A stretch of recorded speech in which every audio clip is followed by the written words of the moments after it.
Hello students, class 11th में आपका periodic table जो लेसन चल रहा था उसमें मैंने आपको आयोनाइजेशन पोटेंशियल आयनन विभव कराया था।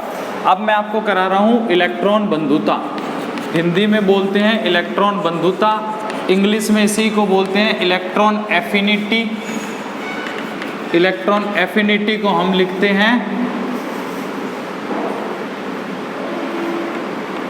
EA से, कैपिटल EA से लिखते हैं इलेक्ट्रॉन एफिनिटी को। ठीक है, इसी को हम बोलते हैं इलेक्ट्रॉन लब्धि ऊर्जा, हिंदी में बोलते हैं, इंग्लिश में बोलते हैं इलेक्ट्रॉन गेन एंथैल्पी। ध्यान रखना, आयोनाइजेशन पोटेंशियल है बस वैसा ही होता है, बस उसका उल्टा होता है। आपने आयोनाइजेशन पोटेंशियल में ये पढ़ा था कि इलेक्ट्रॉन को बाहर निकालने के लिए आपने जो एनर्जी दी है वो क्या कहलाती है, IP कहलाती है। बट यहाँ पे क्या कहलाएगा, यहाँ पे ये कहलाएगा कि किसी एटम में जब आप इलेक्ट्रॉन जोड़ते हो, न्यूट्रल एटम में, उदासीन परमाणु में जब आप इलेक्ट्रॉन जोड़ोगे तो जो एनर्जी बाहर निकलेगी उसको हम क्या बोलते हैं, इलेक्ट्रॉन एफिनिटी या इलेक्ट्रॉन बंधुता बोलते हैं। एग्जाम्पल के लिए ये कोई एटम है, आपने इसमें एक इलेक्ट्रॉन जोड़ दिया, इसके ऊपर माइनस आ गया, तो यहाँ पे कुछ एनर्जी क्या होगी, रिलीज होगी। मतलब ये एक उष्माक्षेपीय अभिक्रिया है, एक्सोथर्मिक रिएक्शन है, क्योंकि इसमें ऊर्जा एनर्जी बाहर निकल रही है। ठीक है, तो ध्यान रखना किसी न्यूट्रल एटम में जब हम इलेक्ट्रॉन जोड़ते हैं तो एनर्जी बाहर निकलती है, जो एनर्जी बाहर निकली है उसी को हम बोलते हैं इलेक्ट्रॉन लब्धि एंथैल्पी। जैसे एग्जाम्पल फ्लोरीन का ले लो, फ्लोरीन में एक इलेक्ट्रॉन आसानी से जुड़ता है और F- बनता है। क्यों? क्योंकि ये 9 नंबर पे आता है, कॉन्फ़िगरेशन क्या होता है, 1s2 2s2 2p5 होता है। ये अपने आप को स्टेबल करने के लिए आसानी से एक इलेक्ट्रॉन लेगा तो 1s2 2s2 और 2p क्या हो जाएगा, 6 हो जाएगा। तो जो इलेक्ट्रॉन जुड़ने के बाद एनर्जी रिलीज होगी उसी को आप क्या बोलोगे, इलेक्ट्रॉन गेन एंथैल्पी बोलोगे। ठीक है बच्चा लोग, क्लियर ये मैटर। ठीक है, अब देखो इसमें होता क्या है कि जब भी ना एटम का साइज छोटा होगा, ठीक है, इलेक्ट्रॉन उस पर क्या होगा, आसानी से आके जुड़ेगा। तो मैं आपको ये बता रहा हूँ कि एक तो इसमें यह ध्यान रखना, इसके अंदर भी जैसे सक्सेसिव आयनन ऊर्जा था, सक्सेसिव IP थी, वैसे ही इसमें सक्सेसिव क्या होती है, EA होती है। बट थोड़ा सा यहाँ पे आपको ध्यान देना होगा। देखो थोड़ा सा आपको यहाँ पे ध्यान देखना होगा, नॉर्मल GK का क्वेश्चन है, कॉमन सेंस का क्वेश्चन है। मान लो ये कोई एटम है A, आपने इस पे इलेक्ट्रॉन जोड़ा, आपने क्या बनाया, A- बनाया, तो इसके अंदर क्या होगा कि कुछ एनर्जी बाहर निकलेगी, मतलब इसका डेल्टा H जो होगा वो नेगेटिव होगा। नेगेटिव का मतलब, डेल्टा H का मतलब ये एक उष्माक्षेपीय अभिक्रिया होगी, ये एक एक्सोथर्मिक रिएक्शन होगी, इसमें इलेक्ट्रॉन क्या होता है, बाहर निकलता है, इसीलिए। ठीक है, एक्सोथर्मिक रिएक्शन होगी, इसमें इलेक्ट्रॉन क्या होता है, जुड़ रहा है, तो एनर्जी क्या हो रही है, बाहर निकलती है। ठीक है, अब मैं ये कह रहा हूँ कि अगर मैं इस A- पे एक इलेक्ट्रॉन और जोड़ूंगा तो ये A-2 बन जाएगा। A- पे जब मैं एक इलेक्ट्रॉन और जोड़ूंगा ये A-2 बन जाएगा। बट अब यहाँ पे डेल्टा H आपकी क्या होगी, पॉजिटिव होगी। और अगर मैं A-2 पे फिर एक इलेक्ट्रॉन और जोड़ता हूँ तो ये A-3 हो जाएगी, फिर यहाँ पर डेल्टा H क्या हो जाएगा, और ज़्यादा पॉजिटिव हो जाएगा। होता क्यों है देख लो, फर्स्ट स्टेप मतलब जब पहला इलेक्ट्रॉन जुड़ता है तो एनर्जी हमेशा नेगेटिव होती है, एक्सोथर्मिक रिएक्शन होती है, एनर्जी बाहर निकलती है। मगर दूसरा इलेक्ट्रॉन जैसे इसमें ऐड होगा तो रिएक्शन आपकी उष्माशोषी हो जाएगी, एंडोथर्मिक हो जाएगी। इतना आपको ध्यान रखना है। जैसे देखो क्यों होता है ये, देखो न्यूट्रल एटम में इलेक्ट्रॉन आप जोड़ोगे, एनर्जी बाहर निकल गई, पहला स्टेप तो क्लियर है। दूसरे स्टेप में क्या होता है, अब ये नेगेटिव चार्ज पार्टिकल की तरह बिहेव कर रहा है, ये जो A- है। अब नेगेटिव, मान लो ये हाथ मेरा नेगेटिव चार्ज पार्टिकल है और इलेक्ट्रॉन पे भी कौन सा चार्ज है, नेगेटिव चार्ज है। यहाँ पे पहले से इलेक्ट्रॉन ज़्यादा हो चुके हैं, प्रोटॉन क्या है, कम है, क्योंकि माइनस आ गया। प्रोटॉन क्या है, कम है, इलेक्ट्रॉन क्या हो गए, ज़्यादा हो गए। तो ये मान लो इलेक्ट्रॉन है, ये जो उंगली है ये इलेक्ट्रॉन है, और ये जो मैंने मुट्ठी बना रखी है ये A- है। A- पे जब इलेक्ट्रॉन आएगा तो यहाँ का माइनस और यहाँ का माइनस एक दूसरे को रिपल करेगा, दूर फेंकेगा, इसीलिए इस इलेक्ट्रॉन को जोड़ना क्या हो जाएगा, मुश्किल हो जाएगा। तो आप क्या करोगे, इसको एनर्जी दोगे तो ये जाके इलेक्ट्रॉन जुड़ेगा। अब इसके अंदर क्या हुआ है, इसमें प्रोटॉन कम है और A-2 हो गए, 2 इलेक्ट्रॉन ज़्यादा हो गए। अब 2 इलेक्ट्रॉनों का रिपल्सन लगेगा तो इस इलेक्ट्रॉन को बाहर फेंकने की पूरी कोशिश की जाएगी, मगर जैसे ही आप इसको एनर्जी दोगे तो ये इलेक्ट्रॉन वापस क्या हो जाएगा, इसके अंदर चला जाएगा। आगे बात समझ में, ये होती है सक्सेसिव EA जिसको मैंने बताया है। ठीक है। तो हमेशा ध्यान रखना किसी भी न्यूट्रल एटम में पहला इलेक्ट्रॉन जुड़ता है तो एक्सोथर्मिक रिएक्शन होती है, दूसरा इलेक्ट्रॉन जुड़ता है तो एंडोथर्मिक रिएक्शन होती है। ये चीज एक कंपटीशन की लाइन के लिए चाहे तो मान के चलो इसको, ठीक है। उसके बाद आता है इलेक्ट्रॉन लब्धि को कौन कौन से कारक प्रभावित करते हैं, E A को कौन कौन से फैक्टर इफेक्ट करते हैं, ठीक है। तो सबसे पहले अपने बात कर रहे हैं E A को परमाणु का आकार, साइज क्या करता है, इफेक्ट करता है। मतलब जिस एटम का साइज छोटा होगा उसमें इलेक्ट्रॉन आसानी से जुड़ेगा, जिसका एटम का साइज बड़ा होगा उसमें इलेक्ट्रॉन मुश्किल से जुड़ेगा। जैसे मान लो ये है और एक ये है, ये छोटा है ये बड़ा है। अब कोई बाहर से कोई इलेक्ट्रॉन अगर जुड़ना चाहेगा तो इसमें न्यूक्लियस का अट्रैक्शन ज़्यादा लगेगा, ये इलेक्ट्रॉन इसकी तरफ ज़्यादा अट्रैक्ट होगा, इसमें कम लगेगा तो इसकी तरफ नहीं जाएगा। पहले तो सिंपल से ये ध्यान रखो। अब इसका भी एक एक्सेप्शनल केस है जो मैं आपको डायरेक्ट क्वेश्चन में बताऊंगा।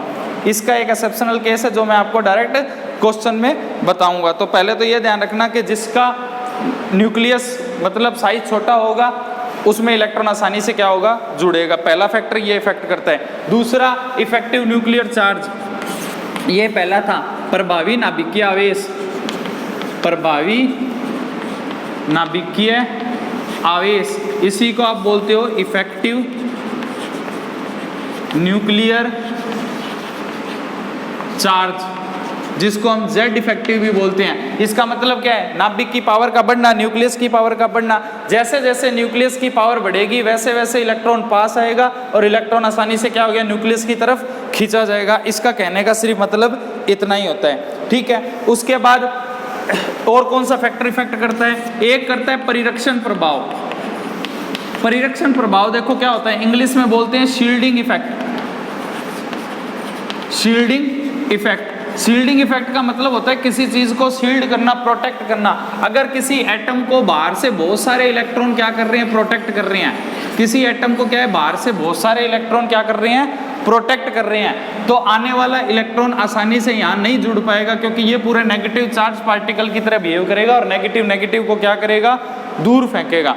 तो अगर इलेक्ट्रॉन ज्यादा होंगे, इलेक्ट्रॉन ज्यादा हो जाएंगे तो इलेक्ट्रॉनों का क्या होगा, परिरक्षण प्रभाव, जिसको हम प्रतिकर्षण रिपल्सन भी बोलते हैं, बट यहाँ पे नाम क्या दे दिया, परिरक्षण, और इंग्लिश में क्या बोल दिया, शील्डिंग है। ये इलेक्ट्रॉन का प्रतिकर्षण प्रभाव ही रिपल्सन फोर्स ही है। तो जैसे जैसे परिरक्षण प्रभाव बढ़ेगा वैसे वैसे EA क्या हो जाएगी, कम हो जाएगी। तो मैं ये बोल सकता हूँ कि परिरक्षण प्रभाव होता है वो इलेक्ट्रॉन बंधुता के, परिरक्षण प्रभाव जो होता है, शील्डिंग इफेक्ट जो होता है वो इलेक्ट्रॉन बंधुता के क्या होती है, व्युत्क्रमानुपाती होती है। इलेक्ट्रॉन एफिनिटी के क्या होती है, इन्वर्सली प्रोपोर्शनल होती है। सिंपल सा आपको ये याद रखना है, ठीक है। उसके बाद बात करते हैं एक पीरियड में और एक ग्रुप के अंदर जाते हैं तो EA में क्या चेंज होता है। तो सिंपल सा याद रखना है, पीरियोडिक टेबल में इधर से इधर जाते हैं, साइज घटता है तो इलेक्ट्रॉन का अट्रैक्शन ज़्यादा होगा, इसीलिए F पे माइनस होता है, सोडियम पे प्लस होता है, सीधी सी बात है, ठीक है।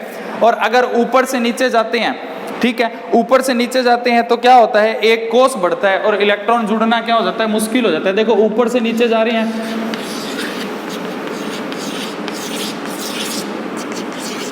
ऊपर से नीचे जा रहे हैं तो ये देखो एटम का साइज बढ़ रहा है तो इलेक्ट्रॉन आने वाला न्यूक्लियस से कम अट्रैक्ट होगा, ठीक है। और इधर से इधर जा रहे हैं तो आने वाला इलेक्ट्रॉन आसानी से क्या होगा, जुड़ेगा। अब मेरा एक क्वेश्चन है, जैसे अब मैंने आपको कहा था एक दो एक्सेप्शनल केस है और क्वेश्चन है, टॉपिक आपका इतना ही है। अब क्वेश्चन जैसे ये आता है, BE और Mg की इलेक्ट्रॉन लब्धि धनात्मक होती है, क्यों? मतलब BE की और Mg की इलेक्ट्रॉन गेन एंथैल्पी जो होती है वो पॉजिटिव होती है, क्यों होती है?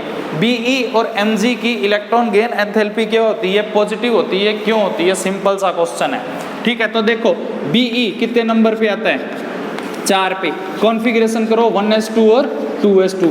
Mg कितने पे आता है, 12 पे, कॉन्फ़िगरेशन करो 1s2 2s2 2p6 और 3s2 हो जाएगा। तो मैं ये कह रहा हूँ कि देखो यहाँ पे ये भी क्या है, फुल फील्ड है, पूरा भरा हुआ है, और यहाँ पे ये भी क्या है, फुल फील्ड है, पूरा भरा हुआ है। तो आप कॉमन सेंस लगाओ, क्या पूरे भरे ऑर्बिटल में, पूरे भरे कक्षक में इलेक्ट्रॉन जोड़ सकते हो?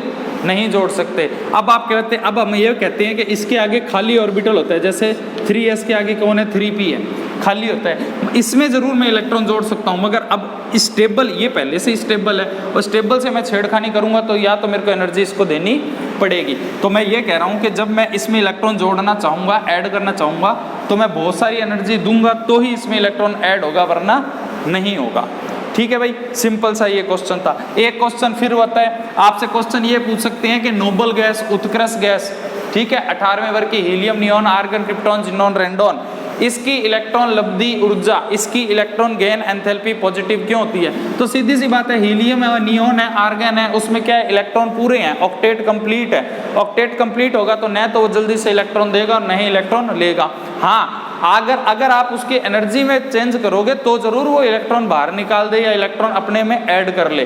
तो ध्यान रखना कि इनकी इलेक्ट्रॉन गेन एंथैल्पी हमेशा क्या होती है, पॉजिटिव होती है। जिसमें भी इलेक्ट्रॉन पहले से ही फुल फिल्ड है वहां पे इलेक्ट्रॉन जोड़ोगे तो आपको एनर्जी देनी पड़ेगी, ध्यान रखना ये चीज। ठीक है, अब एक क्वेश्चन और था, पूरी पीरियोडिक टेबल में Cl की इलेक्ट्रॉन लब्धी क्या होती है, ज्यादा ऋणात्मक होती है। ज्यादा ऋणात्मक का मतलब है ज्यादा नेगेटिव होना, ज्यादा नेगेटिव का मतलब है कि Cl आसानी से इलेक्ट्रॉन को अपनी ओर क्या करेगा, ऐड करेगा। अब आप कहोगे सर आपने तो कहा है कि ना इधर से इधर जाते हैं, साइज छोटा होता है, और जिसका साइज छोटा होता है वो इलेक्ट्रॉन को आसानी से लेता है। पूरी पीरियोडिक टेबल में सबसे छोटा कौन, फ्लोरीन।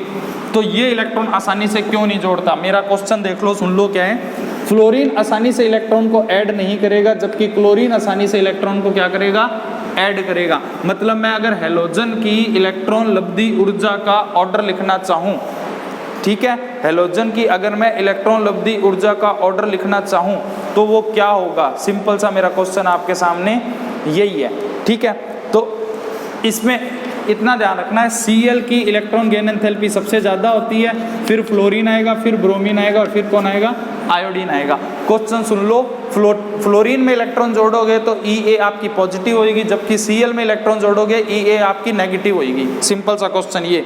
या फिर Cl में इलेक्ट्रॉन जुड़ना आसान होता है, जबकि फ्लोरीन के अंदर इलेक्ट्रॉन जुड़ना आसान नहीं होता। एक क्वेश्चन ये भी बन गया। तो बच्चों सिंपल सा याद रखना, मैंने अभी आपको बताया फ्लोरीन क्या है, साइज में छोटा है, ये इसका प्लस है, ये इसमें 2 इलेक्ट्रॉन, और दूसरे वाले में कितने आगे, 7 इलेक्ट्रॉन। ठीक है, क्लोरीन है, क्लोरीन के अंदर एक तो देखो गहराई भी बढ़ गया, इसमें 2 इलेक्ट्रॉन, इसमें 8 इलेक्ट्रॉन, इसमें 7 इलेक्ट्रॉन। फ्लोरीन में एक तो गहरा बढ़ गया।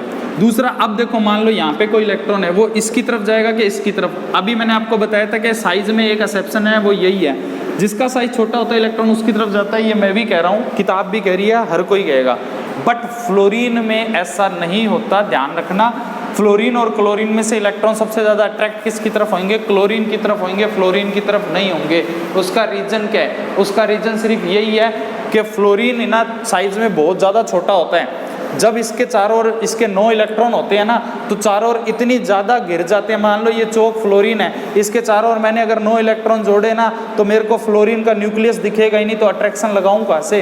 वो पूरा नेगेटिव चार्ज पार्टिकल की तरह क्या करेगा, बिहेव करेगा। मतलब इलेक्ट्रॉन की एक बॉल सी बन जाएगी, और इलेक्ट्रॉन की जो एक बॉल सी बनेगी उस पूरे पे क्या है, नेगेटिव चार्ज है। अब नेगेटिव चार्ज की कोई मान लो बॉल है, उस पर कोई नेगेटिव चीज़ आके जुड़ेगी तो वो धक्का मारेगी ना, वो धक्का मारेगी तो फ्लोरीन क्या हो जाएगा, आपका फ्लोरीन इलेक्ट्रॉन को जोड़ना मुश्किल हो जाएगा फ्लोरीन में। ठीक है, सिंपल सा याद रखना कि फ्लोरीन का साइज बहुत ही छोटा होता है, जिसके कारण इलेक्ट्रॉन का जुड़ना क्या हो जाता है, मुश्किल हो जाता है, क्योंकि इलेक्ट्रॉन की शील्डिंग ज़्यादा होगी, परिरक्षण प्रभाव ज़्यादा होगा। ठीक है ना, इसीलिए साइज बहुत ज़्यादा छोटे होने के कारण ये होता है। ठीक है, और एक क्वेश्चन और ध्यान रखना, ये आपका कंपटीशन का क्वेश्चन है जो मैं कराना चाह रहा हूँ। ठीक है, 11th में आप करो ना करो वो आपकी मर्जी है भाई। ठीक है, अब सुनो, आपसे क्या है, सेकंड पीरियड और थर्ड पीरियड का क्वेश्चन पूछते हैं। 5-6 एलिमेंट देंगे और पूछेंगे इसमें किसकी ज़्यादा ई है, या इसको घटते या बढ़ते क्रम में, इंक्रीजिंग डिक्रीजिंग ऑर्डर में आपको क्या करना है, अरेंज करना होगा। तो जैसे आपको क्वेश्चन मिलेगा नाइट्रोजन, ऑक्सीजन, फ्लोरीन, फ्लोरीन के नीचे क्लोरीन, ऑक्सीजन के नीचे सल्फर और फास्फोरस, ये फिक्स क्वेश्चन है। इसके अलावा मतलब कोई क्वेश्चन नहीं आएगा, और ऐसा और कोई क्वेश्चन नहीं बनेगा, ये फिक्स क्वेश्चन है, ध्यान रखना। सेकंड पीरियड के ये 3 तत्व, 3 एलिमेंट, और थर्ड पीरियड के ये 3 एलिमेंट का फिक्स क्वेश्चन है। सबसे ज़्यादा ई किसकी होती है, क्लोरीन की होती है। तो देखो आप इस एरो को ऐसे बनाओ, यहाँ पे एक सीढ़ी नुमा ये एरो मैंने बनाए हैं। इसका मतलब क्या होता है, इसका मतलब ये होता है कि सबसे ज़्यादा ई किसकी होगी, क्लोरीन की, उससे कम किसकी होगी, फ्लोरीन की, उससे कम सल्फर की, उससे कम ऑक्सीजन की, उससे कम फास्फोरस की, और सबसे कम नाइट्रोजन की। ये क्वेश्चन बहुत अच्छा क्वेश्चन है, बहुत इंपॉर्टेंट क्वेश्चन है। अगर ई का आपसे क्वेश्चन पूछा जाता है या तो ये आएगा, या पूरी पीरियोडिक टेबल में किसकी ई ज़्यादा होती है ये आएगा। और 11th का क्वेश्चन क्या आएगा कि ई होती क्या, इलेक्ट्रॉन बंधुता क्या होती है, एक एग्जाम्पल देके समझाओ। या 11th में क्वेश्चन ये आ जाएगा बी और एम में किसकी ई ज़्यादा है, क्यों है, या इसकी ई धनात्मक क्यों है। या क्वेश्चन 11th में ये आ जाएगा कि नोबल गैस की ई धनात्मक होती है क्यों। इसके अलावा और क्वेश्चन इसमें नहीं बनते। ये आपका ई टॉपिक हो गया खत्म। नेक्स्ट बात करेंगे अपने अगले वीडियो में। थैंक यू बच्चों।